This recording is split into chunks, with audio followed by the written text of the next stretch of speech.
Donc, je vais vous lire ce petit texte.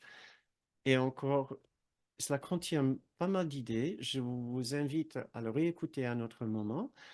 Et vous pouvez le lire juste en un état de repos.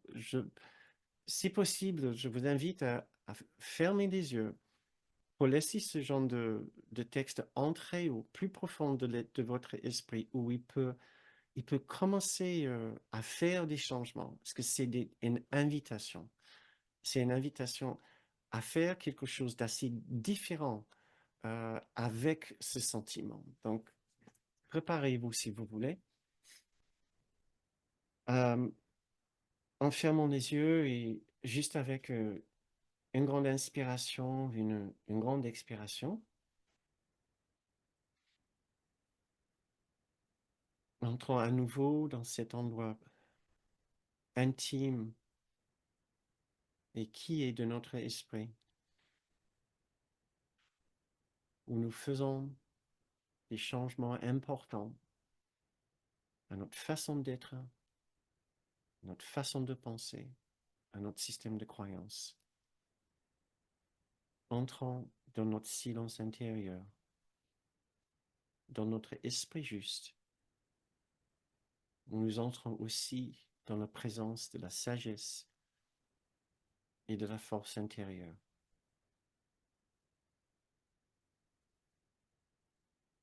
Et voici le texte. J'évoque ce sentiment qu'on appelle la culpabilité, l'idée que j'ai fait mal et que mon être soit maintenant alourdi d'une poids terrible. Je regarde ce sentiment calmement et même doucement.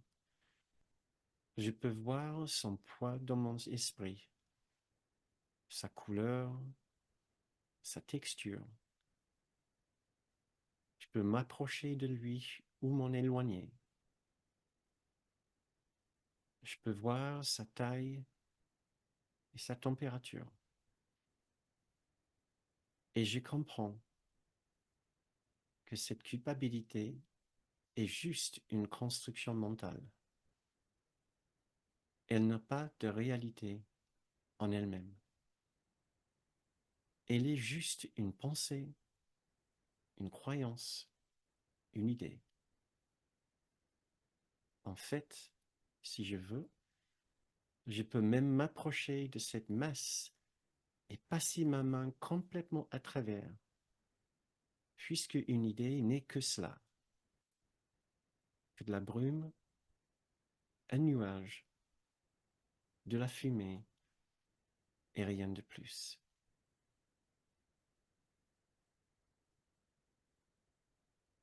Ce sentiment si lourd de culpabilité est en fait totalement sans fondement.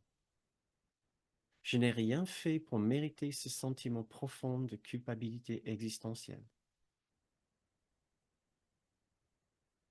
Si je pense qu'elle vient du fait de penser que j'ai attaqué Dieu et sa parfaite réalité, je n'ai qu'à regarder vers lui. Que verrai-je? La magnifique unité du ciel est toujours parfaitement intacte et Dieu m'aime toujours profondément. Je n'ai rien à craindre. Je suis totalement en sécurité.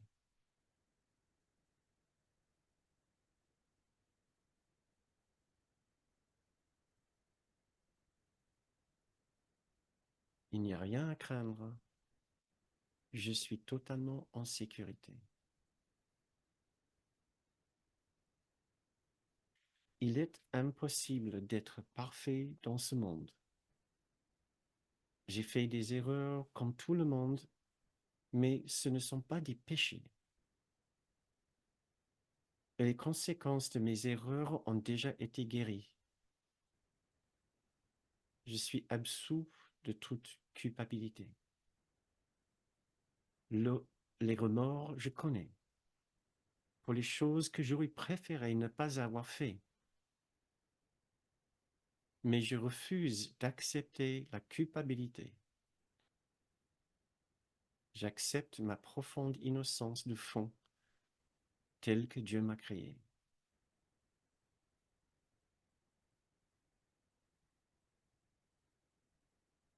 J'accepte ma profonde innocence telle que Dieu m'a créée.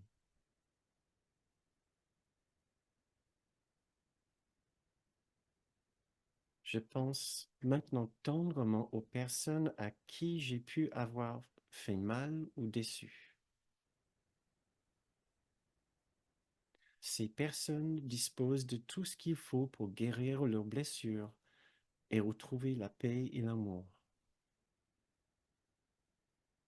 Et ils ne sont jamais seuls, mais accompagnés comme moi par des présences qui les soutiennent et qui les aiment.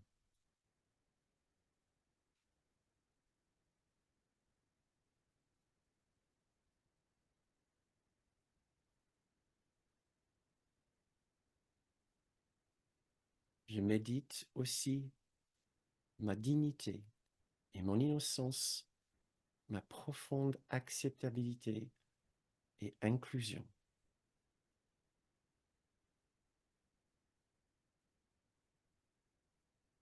Je trouve maintenant une autre image de moi-même pleine d'innocence et de beauté et de bonté.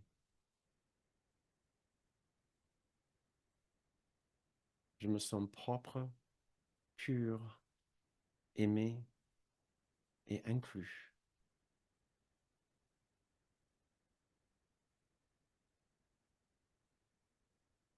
Je contredis toute pensée et tout sentiment qui indique le contraire. Je vois la fausseté de mes attaques sur moi-même.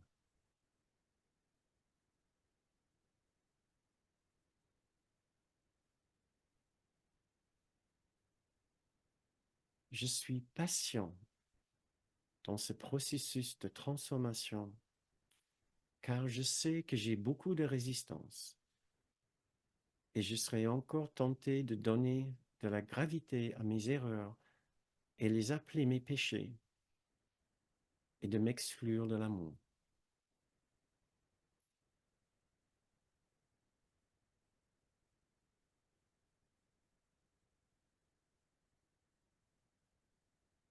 Je peux enfin aimer à nouveau parce que je comprends que je suis aimé et pardonné dans cet instant, tel que je suis, sans me changer.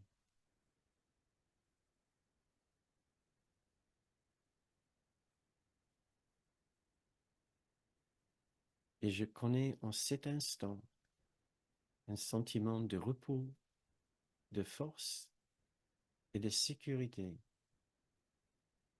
qui me permet d'inclure et d'aimer tout un chacun.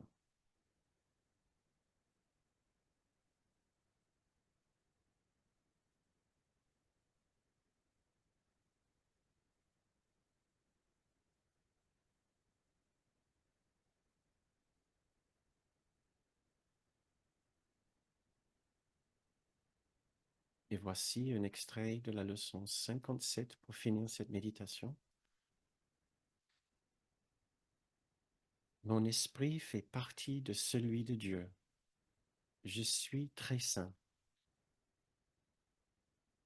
Tandis que je partage la paix du monde avec mes frères, je commence à comprendre que cette paix vient du plus profond de moi.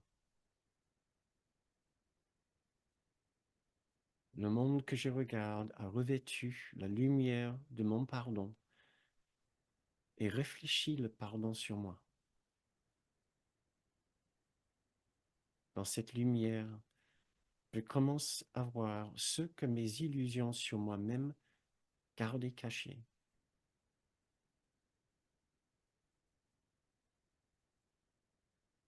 Et je commence à comprendre la sainteté de toute chose vivante, y compris moi-même, ainsi que leur unité avec moi-même.